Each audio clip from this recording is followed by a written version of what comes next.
आदेश आदेश में एकतानाथ गुरु योगी तुलसीनाथ जी बापू श्री शनिदेव मंदिर भवनाथ तलेटी गिरनार जूनागढ़ गुजरात। आज हम बात करेंगे अहंकार के बारे में कि ये अहंकार हमें ऊपर उठने ही नहीं देता। ये हमारा अहंकार ही है जो हम परमात्मा का दर्शन नहीं कर पा रहे, वहाँ तक नहीं जा पा रहे हैं। वो हमारा अहंकार है कि हम खुद को कुछ समझते हैं कि मैं भी हूँ, मैं हूँ। जब तक ये मैंपन का अहंकार नहीं टूटेगा तब तक परमात्मा का साक्षात्कार नहीं होगा हमारे अंदर। जब हमारा ये मैंपन चला जाएगा, अहंकार चला जाएगा, तो ये बीच का पर्दा हट जाएगा, टूट जाएगा और जीव का शिव से मिलन हो जाएगा। आत्मा का परमात्मा के रूप में हमें दर्शन हो जाएंगे, पर हमें हमारा अहंकार रोके रखा है। तो आज हम इनके बारे में बात करेंगे। स्वयं का अहंकार का भार ही मनुष्य को ऊपर नहीं उठने देता। पृथ्वी का गुरुत्वाकर्षण नहीं, अहंकार का पाषाण भार ही हमें ऊपर नहीं उठने देता है। तो ये कोई हम ऊपर नहीं उठ पा रहे हैं तो ये कोई पृथ्वी का गुरुत्वाकर्षण नहीं है कि वो हमें बांधे रखा है, पर ये हमारे अहंकार का पाषाण भार है जो हमें ऊपर उठने नहीं देता। हम अपने ही भार से दबे हैं और गति में असमर्थ हो गए हैं। पृथ्वी का बस देह के आगे नहीं है, उसका गुरुत्वाकर्षण देह को बांधे हुए है, किंतु अहंकार ने आत्मा को भी पृथ्वी से बांध दिया है। पृथ्वी का बस देह के आगे नहीं होता, पर ये हमारा अहंकार है जिसने हमें पृथ्वी से बांध के रखा है, हमें ऊंचे उड़ने नहीं देता, हमें परमात्मा से मिलने का तड़प नहीं उठने देगा। किंतु अहंकार ने आत्मा को भी पृथ्वी से बांध दिया है। उसका भार ही परमात्मा तक उठने की असमर्थता और आसक्ति बन गया है। देह तो पृथ्वी की है, वह तो उससे ही जन्मी है और उसमें ही उसे लीन हो जाना है।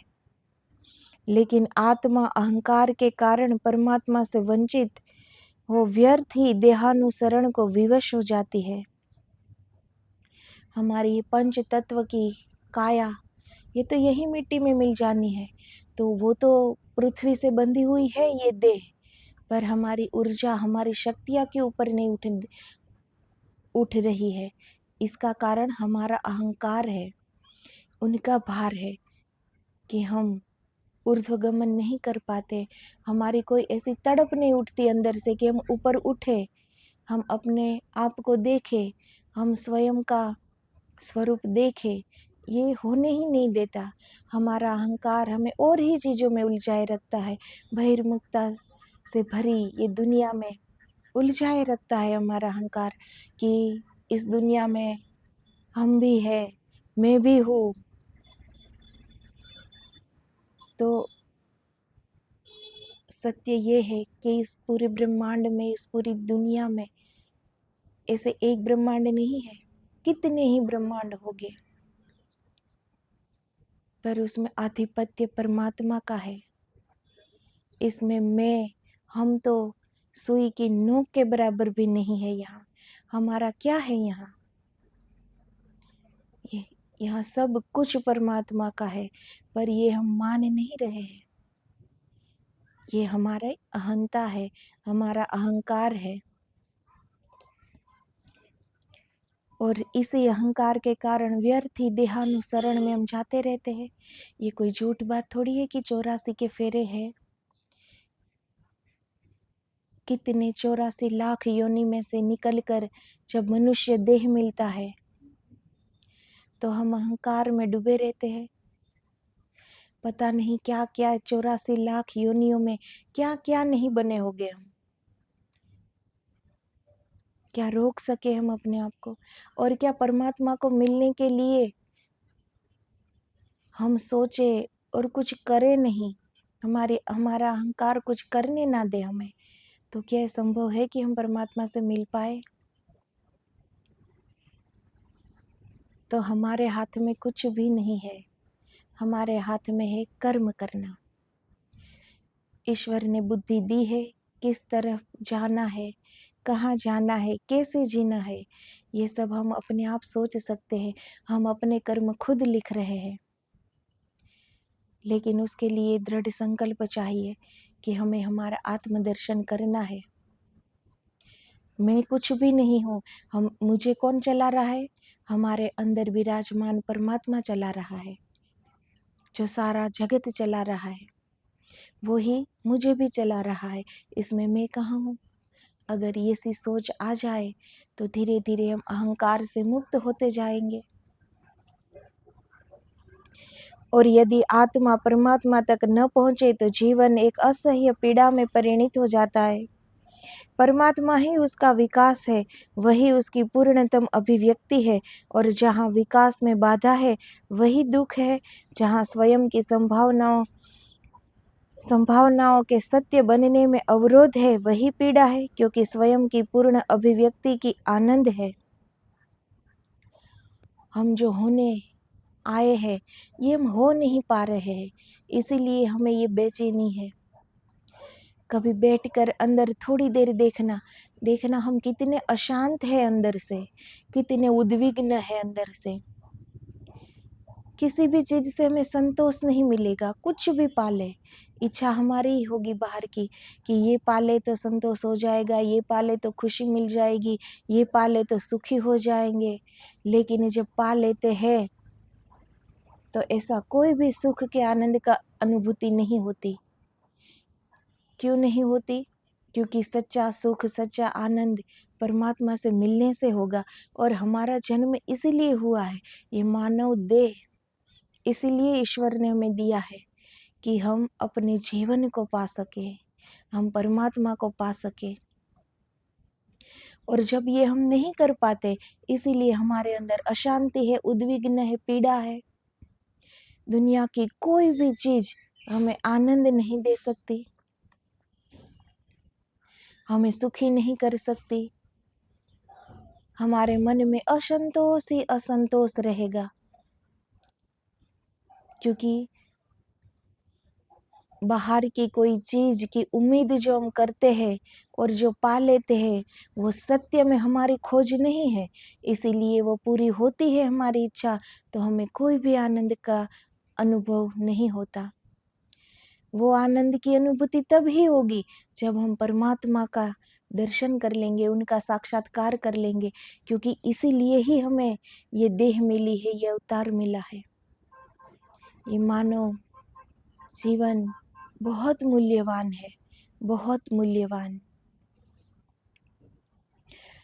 तो जो संभावना है हमारे विकास का, कि हम अपनी आत्मा का दर्शन कर सकते हैं, हम पा सकते हैं परमात्मा को, लेकिन हमारा अहंकार हमें करने नहीं देता। और जो हम करने आए हैं वो न करना, वही हमारी अशांति का कारण है, वही हमारे दुख का कारण है, वही हमारे पीड़ा का कारण है। परमात्मा ही और केवल वे ही गति कर पाते हैं जो सब भांति स्वयं से निर्भर हो जाते हैं। तो जो ये अहंकार का भार हमारे अंदर है वो अगर चला जाए तो हम निर्भर हो जाएंगे, एक फूल की तरह हो जाएंगे, तभी हम ऊपर उठ पाएंगे। पाषाण बनकर रहेंगे तो पृथ्वी से जुड़े ही रहेंगे, कहीं नहीं पहुंच पाएंगे, कहीं नहीं जा सकेंगे। तो सिर्फ एक अहंकार हमारा पूरा ध्येय जीवन का वो पूरा नहीं होने देता और हमारा जीवन पीड़ा से भर जाता है। दुनिया में हम कुछ भी प्राप्त कर ले, हमें कभी भी संतोष नहीं मिलेगा। एक चीज प्राप्त हो गई तो दूसरे की उम्मीद तुरंत कर लेते हैं। कि ऐसा क्यों होता है? क्योंकि जो प्राप्त किया उसमें कोई आनंद नहीं मिला, इसीलिए हम उस आनंद की खोज में दूसरी इच्छा कर लेते हैं, दूसरी उम्मीद कर लेते हैं और हम उस तरफ दौड़ जाते हैं। लेकिन हमारी प्यास क्या है, हमारी खोज क्या है, वो कोई नहीं सोचता। कभी शांति से बैठकर ये सोचो कि आखिर में चाहिए क्या। लोग जन्म लेते हैं और मर जाते हैं, उनको खुद को पता भी नहीं कि स्वयं को आखिर चाहिए क्या था। ये जो पूरी ज़िंदगी एक प्रतिस्पर्धा रही, पूरी ज़िंदगी एक दौड़ रही, पूरी ज़िंदगी एक उम्मीदें रही, क्या वो सच में हमें चाहिए था? आखिर में हमारी चाहत है क्या? आखिर में हमारी प्यास है क्या? अगर वो ही पता नहीं है तो हम हमारी वो प्यास की तरफ कैसे आगे बढ़ पाएंगे? तो जब अहंकार मिटता है हृदय से, तो हमारा हृदय प्रेम से भर जाता है, और प्रेम से ही परमात्मा पाया जाता है, क्योंकि परमात्मा प्रेम का ही रूप है।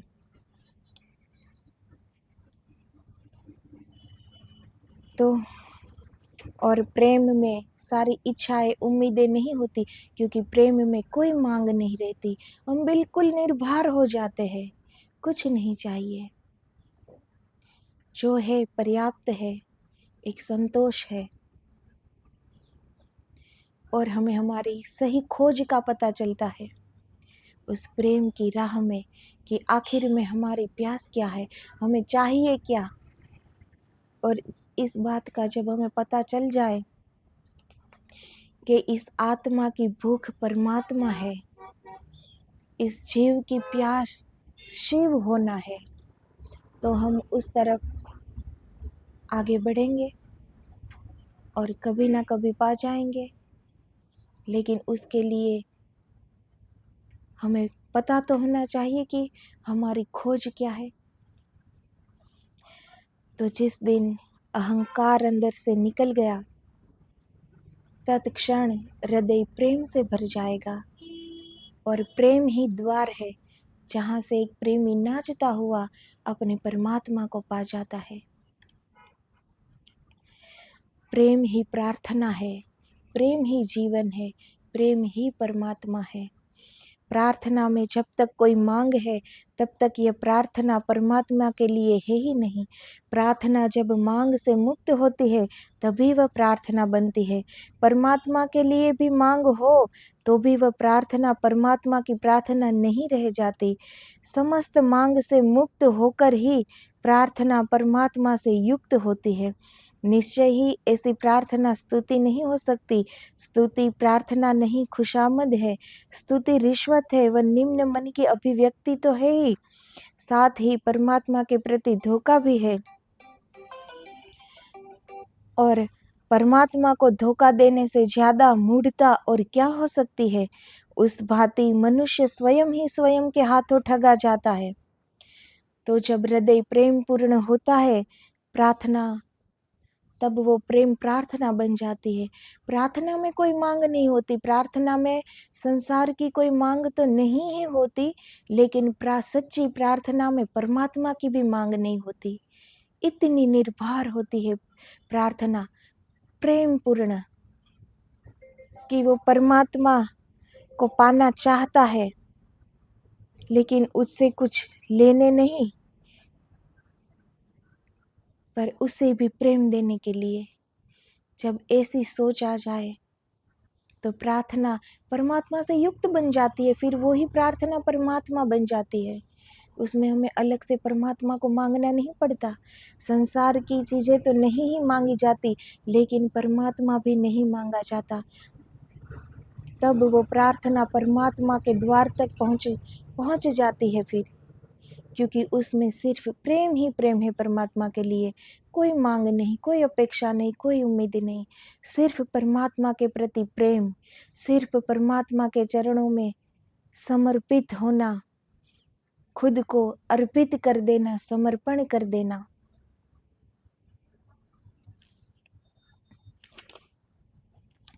प्रार्थना मांग नहीं है, वह प्रेम है, वह आत्मदान है। प्रार्थना स्तुति नहीं है, वह तो कृतज्ञता की अत्यंत निगूढ़ भाव दशा है। और जहाँ भाव की प्रगाढ़ता है, वहाँ शब्द कहाँ। तो जब हम भाव विभोर हो जाते हैं, जब हम प्रेम से परिपूर्ण हो जाते हैं, फिर वह शब्द कहाँ। फिर हम कहाँ कोई स्तुति कर सकेंगे, कहाँ कोई प्रार्थना में कोई शब्द बोल पाएंगे। ये तो प्रार्थना, वो तो हमारे प्रेम की अभिव्यक्ति है कि हे परमात्मा, हम आपको कितना प्रेम करते हैं, हमें आपसे कुछ नहीं चाहिए, हम तो आपको प्रेम देने के लिए, आपको धन्यवाद कहने के लिए पूरे धन्यवाद से भरे हुए हैं, हम कृतज्ञता से भरे हुए हैं, हम वही आपके चरण शरण में अर्पित कर रहे हैं। प्रार्थना वाणी नहीं मौन है, वह शून्य में समर्पण है, वह शब्द नहीं शून्य का संगीत है। जब हम मौन हो जाते हैं, अंदर से शून्य हो जाते हैं, तो ये तभी परमात्मा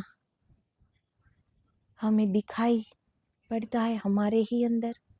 हमें साक्षात्कार परमात्मा का कर सकते, उसी मौन में कर सकते, उसी शून्य में कर सकते हैं। जब तक कोई विचार है, जब तक कोई मांग है, जब तक कोई इच्छा है, अपेक्षा है, तब तक तो हम है ही, क्योंकि ये हमारे ही मन की सब तरंगे हैं, हमारे ही मन की मांगे हैं। तो मन से परमात्मा नहीं पाया जाता, ये शरीर से, इस मन से ऊपर उठना पड़ता है। कुछ भी नहीं है प्रेम के सिवा, बस प्रेम देना है परमात्मा को। वो भी परमात्मा से प्रेम लेने की इच्छा नहीं है, पर स्वयं का हृदय प्रेम से इतना भरा पड़ा है कि परमात्मा को भी वो प्रेम देना है। प्रेम लेने की चीज ही नहीं है, प्रेम देना होता है। अगर वो भाव आ जाए तो उस भाव में फिर शब्द कहाँ, हम मौन हो जाएंगे, कृतज्ञता से ईश्वर के प्रति धन्यवाद से भर जाएंगे, लेकिन शब्दों में कह नहीं पाएंगे ईश्वर को, पर हम झुक जाएंगे, प्रेम से झुक जाएंगे चरण में। ध्वनियाँ जहाँ समाप्त होती है, वही वह संगीत प्रारंभ होता है। तो शून्य में ही संगीत बजता है। सारी ध्वनियाँ जब समाप्त हो जाती है, तभी प्रेम का संगीत बजता है, प्रेम का संगीत उठता है। इसका मतलब क्या है कि हमारी सारी इच्छाएं समाप्त हो जाती है, हमारी उम्मीदें समाप्त हो जाती है और हम बिल्कुल शून्य हो जाते हैं। तभी वहाँ परमात्मा तत्क्षण प्रकट हो जाते हैं। प्रार्थना पूजा नहीं है और नहीं प्रार्थना के कोई पूजा ग्रह है। उसका बाहर से कोई संबंध नहीं, पर से उसका कोई नाता ही नहीं। वह तो स्वयं का ही अंतरतम जागरण है। प्रार्थना किया नहीं चेत, प्रार्थना क्रिया नहीं, प्रार्थना कोई क्रिया नहीं है कि करनी पड़े, वो स्वतः हो जाती है। वह चेतना है, वह करना नहीं होना है, वो स्वतः हो जाती है। जब हम प्रेम से भर जाए, जब हम ईश्वर के प्रति धन्यवाद से भर जाए, तो वो प्रार्थना परमात्मा से युक्त हो जाती है। वो प्रार्थना, हम झुक जाते हैं ईश्वर के चरणों में, कभी न उठने के लिए। प्रार्थना के लिए तो बस प्रेम का आविर्भाव ही चाहिए, उसके लिए परमात्मा की कल्पना भी अनावश्यक ही नहीं, बाधक भी है। जहाँ प्रार्थना है वहाँ परमात्मा है, किंतु जहाँ परमात्मा की कल्पना है वहाँ उस कल्पना के कारण ही परमात्मा उपस्थित होने में असमर्थ हो जाता है। सत्य एक है, परमात्मा एक है, किंतु असत्य अनेक है, कल्पनाएं अनेक है, और इसीलिए मंदिर भी अनेक है। कहने का मतलब ये है कि अभी हमारे मन में जो कल्पनाएं है एक ईश्वर की, कि ऐसा ईश्वर है, तो तभी तक हम पूरी तरह से अंदर नहीं उतर पा सकते, हम अंदर उतर नहीं सकते तभी तक।